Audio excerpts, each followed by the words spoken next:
الله أكبر الله أكبر.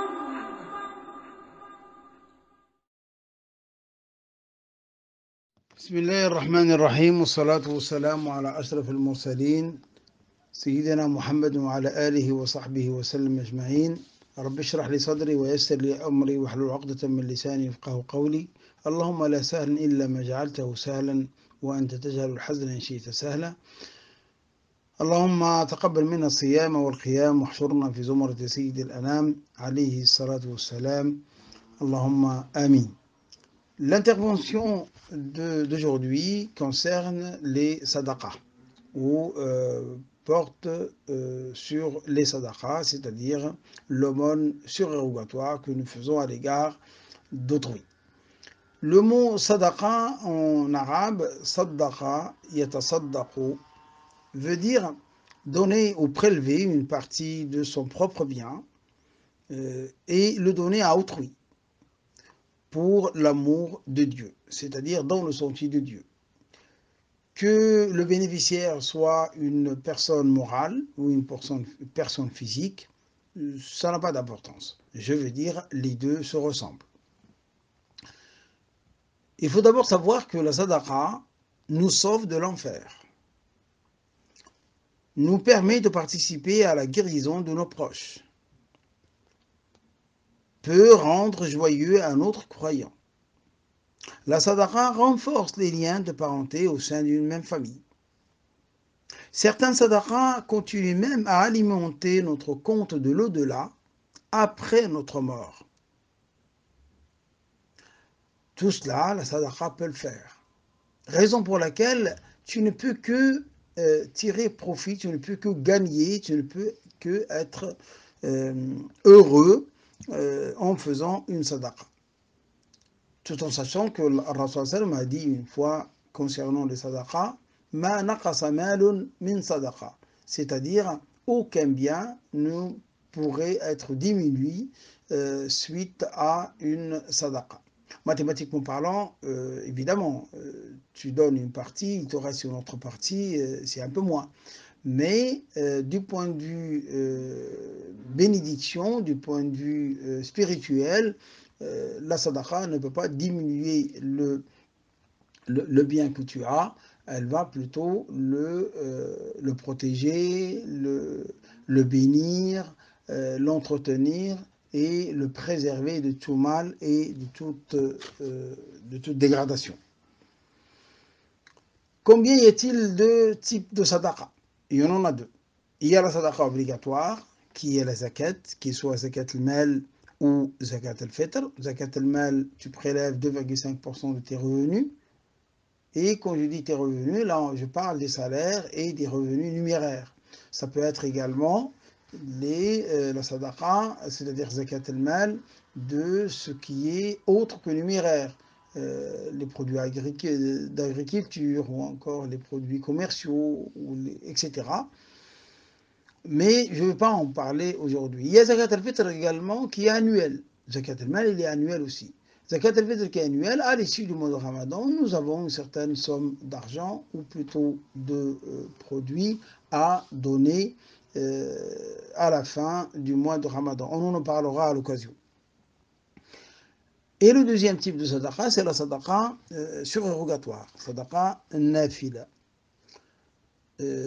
Alors, sadaqa nafila, toutes les sadaqa nafila se ressemblent, c'est-à-dire ils sont tous récompensables. Allah subhanahu wa ta'ala, que tu fasses peu ou pas, ou beaucoup, il en tient compte et il te récompensera en fonction de ton intention et de et de ce que tu fais. Par contre, du point de vue degré ou du point de vue quantité de récompenses qu'ils te rapportent, les sadaqas ne sont pas les mêmes, ils sont à degré variable.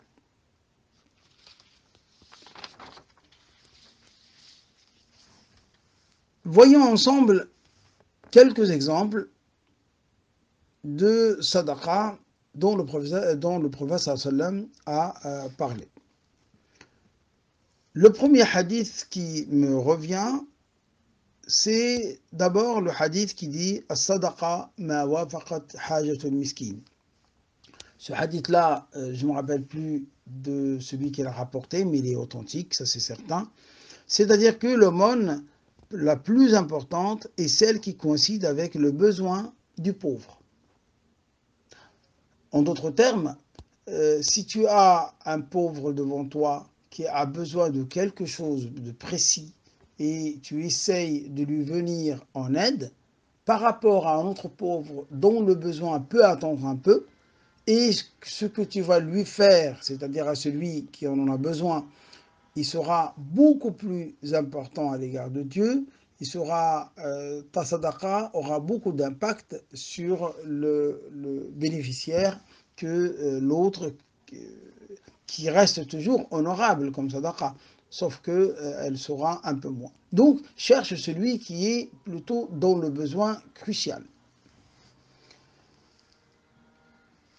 Sadaqa, quand tu la donnes à quelqu'un que tu ne connais pas, mais là où il est réel qu'il est pauvre. Dans ce cas-là, c'est une sadaqa qui mérite une récompense. La même sadaqa, la même quantité, tu la feras en direction d'un autre membre de ta famille qui est dans le besoin, elle sera récompensée doublement.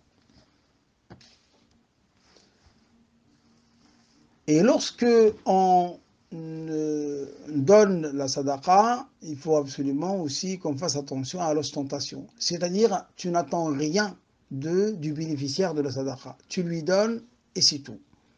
Tu lui donnes et tu n'attends ni reconnaissance, ni remerciement, ni échange, ni service, ni aucun retour de sa part. Si le retour vient naturellement de la part de la personne, tant mieux. Sinon, toi, ça ne doit te faire rien dans ton cœur et tu dois absolument l'accepter parce que tu ne l'as pas fait pour la personne ou pour qu'il te remercie ou pour qu'il le reconnaisse. Tu l'as fait plutôt pour l'amour de Dieu. Évidemment, c'est toujours agréable d'entendre merci, c'est toujours agréable de voir cette reconnaissance arriver, mais il ne faut pas que ce soit ton objectif. Donc tu tombes sur un ingrat, c'est pas grave, tu passes ton chemin et tu l'as fait pour Dieu. Dieu, il n'est pas ingrat. Il y a un autre hadith qui est rapporté par Al-Bukhari. Rasul dit, nous serons au paradis, moi et celui qui s'occupe de l'orphelin, comme cela. Et là, il montre avec son index et son majeur. C'est-à-dire que celui qui va s'occuper d'un orphelin, qu'il soit pendant le mois de Ramadan ou en dehors du mois de Ramadan, sera le voisin du prophète sallallahu alayhi wa sallam. Où ça? Au paradis. Donc tu as tout à gagner en prenant en charge un orphelin. Il y a également la sadaqa jariya, c'est-à-dire l'aumône courante. Dans un hadith rapporté par Muslim, le prophète sallam dit, lorsque le fils d'Adam meurt, son œuvre s'arrête sauf dans 3 cas. Parmi ces 3 cas figure celui de l'aumône courante, l'aumône continue. C'est-à-dire l'aumône dont les gens continuent à en tirer profit après ta mort. C'est comme un placement en quelque sorte. Donc tu mets quelque chose qui va continuer à te rapporter des hasanats, bien évidemment. Je vous ai dit tout à l'heure que la sadaqa participe ou contribue à la guérison de nos malades, de nos souffrants. Voici un hadith qui est authentifié par le Cheikh Al-Albani, qui dit la sadaqa, plutôt il dit soignez vos malades avec la sadaqa. C'est-à-dire, tu fais un geste de sadaqa et tu demandes à Dieu par la même occasion de guérir tel ou tel individu, toi-même déjà, ou un proche de ta famille, en faisant cette sadaqa. Que le bénéficiaire fasse un dua pour toi ou non, fais-le pour toi. Et là, Allah subhanahu wa ta'ala va t'entendre, voit observe, regarde ce que tu fais et bien évidemment, il viendra à ton secours. Sache par la même occasion que chaque jour, 2 anges descendent du ciel et qui font des doigts en ta faveur ou contre toi. Regardez le hadith du Rasoul sallallahu alayhi wa sallam qui dit il n'y a pas un jour où les adorateurs se réveillent le matin sans que 2 anges descendent du ciel. L'un dit ô Seigneur, donne une récompense à celui qui dépense. Le mot dépenser ici, comprendre, donne une sadaqa. Et l'autre dit ô Seigneur, donne ruine à celui qui ne dépense pas. C'est-à-dire détruit son bien qu'il possède ou qu'il continue à garder sans pour autant penser aux pauvres ou penser à donner quelque chose. Pourquoi? Parce que ne pas dépenser, c'est devenir avare. Ne pas dépenser, c'est devenir égoïste. Ne pas dépenser, c'est ne pas penser aux autres. Et l'avarice est une chose, est un comportement banni par l'islam, est un comportement qui est plutôt combattu par l'islam. Voici le verset coranique, c'est le verset numéro 38, Surat Muhammad. Quiconque se montre avare, il est à son détriment. C'est-à-dire, l'avare, il ne fait du mal qu'à lui-même. Il ne le fait pas aux pauvres et encore moins à Dieu. Il le fait qu'à lui-même, c'est-à-dire il va se faire mal avec cette avarice, Yom al-Qiyamah. Peut-être même dans ce bas monde, mais surtout Yom al-Qiyamah, il le paiera très cher. Et je termine par le hadith du prophète sallam rapporté par Al-Bukhari qui dit « La meilleure action est que tu rends ton frère croyant joyeux, ou tu acquittes sa dette, ou tu lui donnes à manger. » Donc en réalité, chacun il peut faire quelque chose envers l'autre. Là, on profite de ce mois de Ramadan qui est un mois de stage, qui est un mois d'essai, un mois de l'effort, un mois qui nous permet de nous rapprocher de Dieu davantage, mais ça doit continuer à la longueur de la journée, à la longueur de l'année, je veux dire. C'est-à-dire que tout ce que tu fais envers l'autre, à partir du moment où c'est utile, à partir du moment où c'est profitable, c'est déjà bien et Allah subhanahu wa ta'ala en tient compte. Même si toi tu penses que c'est utile et l'autre non. À partir du moment où tu as une bonne intention là-dessus, eh bien Allah subhanahu wa ta'ala va également te le compter et te le considérer et te le récompenser. Pensons aux autres pour que Dieu pense à nous.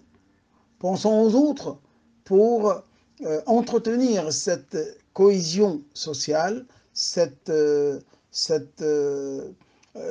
relation fraternelle, cette relation humaine que nous pouvons avoir avec les autres. On commence par sa propre famille et on s'étale jusqu'à le pauvre lointain. Maintenant, le pauvre, c'est celui qui est en la main, que vous voyez sur la route, que vous voyez devant une mosquée, que vous voyez devant un cimetière. Non, pas forcément. Lui aussi, il peut être un pauvre, on n'en sait rien. On ne lui a pas demandé ses revenus, on ne lui a pas demandé comment il vit.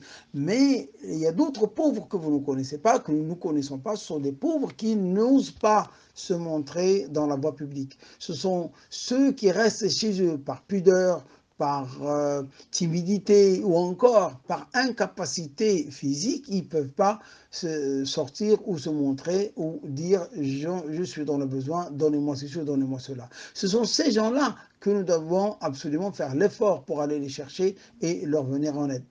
Qu'Allah subhanahu wa ta'ala agrée l'effort de chacun d'entre nous, qu'Allah subhanahu wa ta'ala permette à chaque individu, chaque musulman, de gagner des hasanats, de s'en rapprocher de lui et de faire en sorte que son intention est toujours bonne, est toujours dans la bonne direction est toujours utile et profitable à ceux qui n'en ont pas besoin, qui en ont besoin, pardon.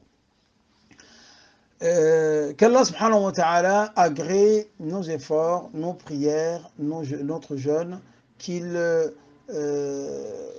nous facilite la tâche dans ce mois et qu'il soit à notre secours tout le temps et durablement, Inch'Allah.